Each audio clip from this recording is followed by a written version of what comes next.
Pour mieux s'immerger dans la réalité politique, sécuritaire, économique et sociale d'Israël, connectez-vous chaque matin sur Studio Kalita. Daniel Haïk vous y attend pour sa revue de la presse. Et voilà, c'est l'heure de la revue de la presse et des médias israéliens. Une revue que nous allons débuter par une page assez importante à la suite d'un développement politique dont je vous parlais tout à l'heure en titre. Il faut bien dire, tous les quotidiens israéliens en parlent, mais comme c'est le Maariv que nous avons consulté le premier, eh bien, c'est le Maariv que nous allons commencer. Le Maariv qui fait le follow-up d'une information que nous avions mis donc en évidence hier et qui figurait en manchette du Israël Hayom. Il s'agit donc de cette apparente intention du président de l'État Reuven Rivlin de ne pas confier à Binyamin Netanyahou le soin de former la prochaine coalition gouvernementale au lendemain d'élections anticipées, ce même si le Likoud devait sortir largement vainqueur de ce scrutin.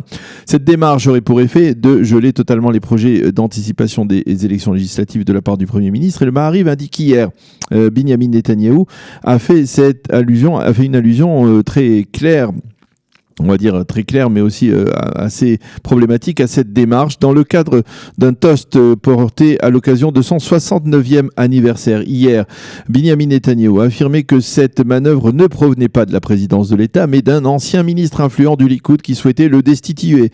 Il est évident que le Premier ministre faisait allusion à Gideon Sa'ar, l'ancien ministre de l'Éducation nationale, qui avait quitté la vie, on s'en souvient, la vie politique il y a 4 ans et qui prépare son retour sur le devant de la scène politique à la suite de ses déclarations.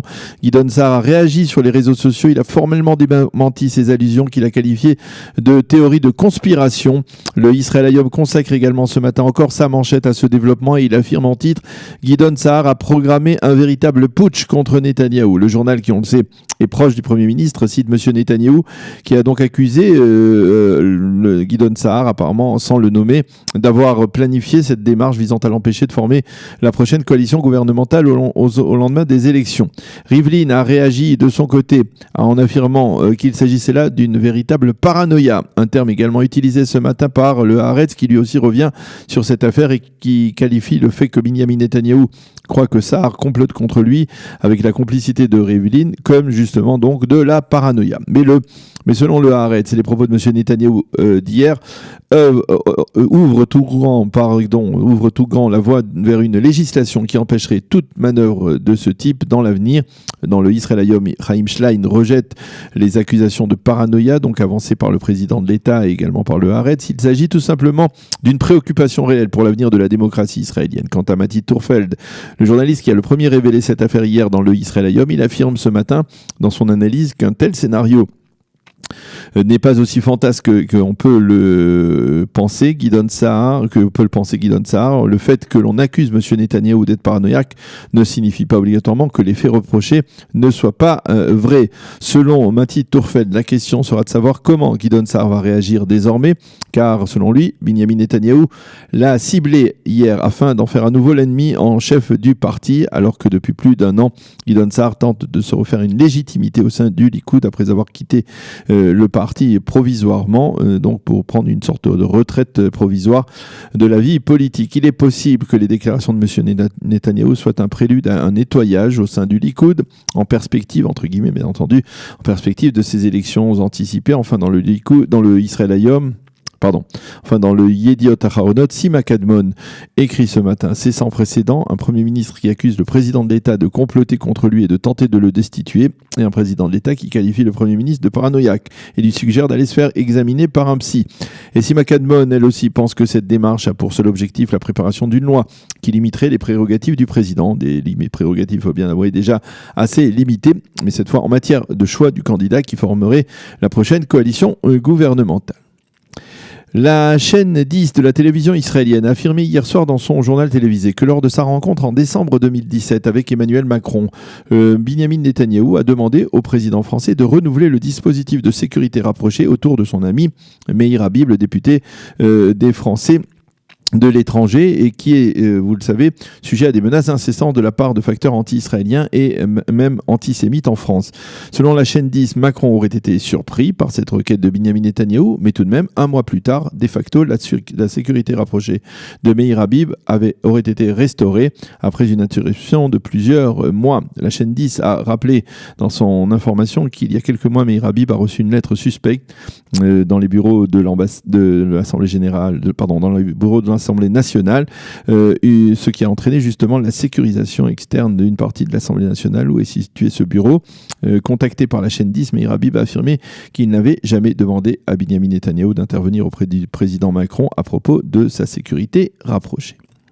Le Yediot Aharonot consacre ce matin sa manchette à un développement politique, mais qui concerne cette fois les élections municipales. Le Yediot publie en effet des extraits d'un enregistrement qu'il s'est procuré et duquel on peut déduire que Moshe Léon, l'un des candidats les plus en vue à la mairie de Jérusalem, a accepté un deal qui pourrait lui permettre de devenir le prochain maire de la capitale. La promesse qu'Avigdor Lieberman, qui est l'un des parrains de Moshe Léon, acceptera de voter une loi allégée sur le non-enrôlement des élèves des yeshivot en échange d'un soutien des rabbins orthodoxes en faveur de Moshe Léon. De facto, on sait qu'il y a déjà quelques semaines, les partis orthodoxes d'Egel Torah et Shas ont donné leur ordre à leurs militants de voter en faveur de Moshe Léon.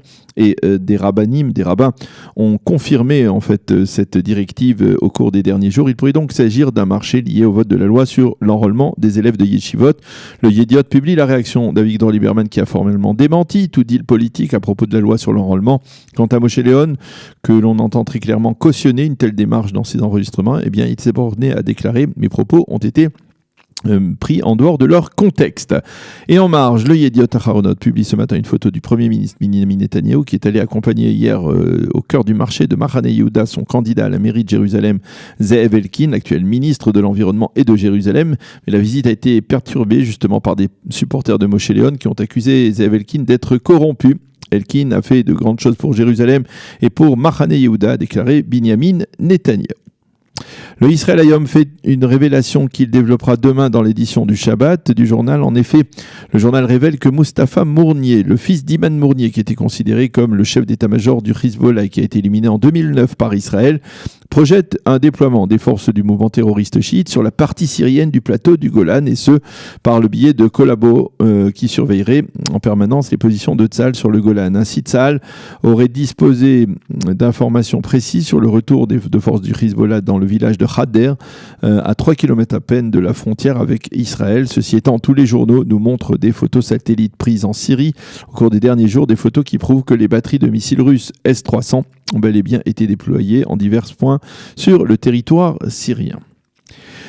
L'ensemble des quotidiens israéliens se fait l'écho ce matin des envois d'engins explosifs suspects qui ont été envoyés hier à plusieurs hautes personnalités américaines dans le camp démocrate. Parmi les destinataires, l'ex-président Obama et le couple présidentiel des Clinton.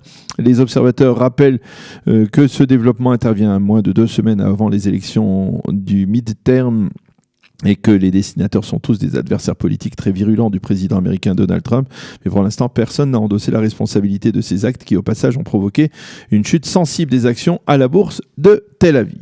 Voilà donc pour cette revue de la presse et des médias israéliens de ce matin. Il est 8h45 sur Studio Kalita. Nous allons marquer une pause musicale et tout de suite après, nous serons avec Batsheva Vinisti pour parler du Shabbat mondial.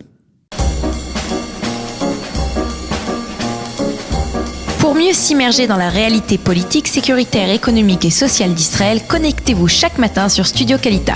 Daniel Haïk vous y attend pour sa revue de la presse.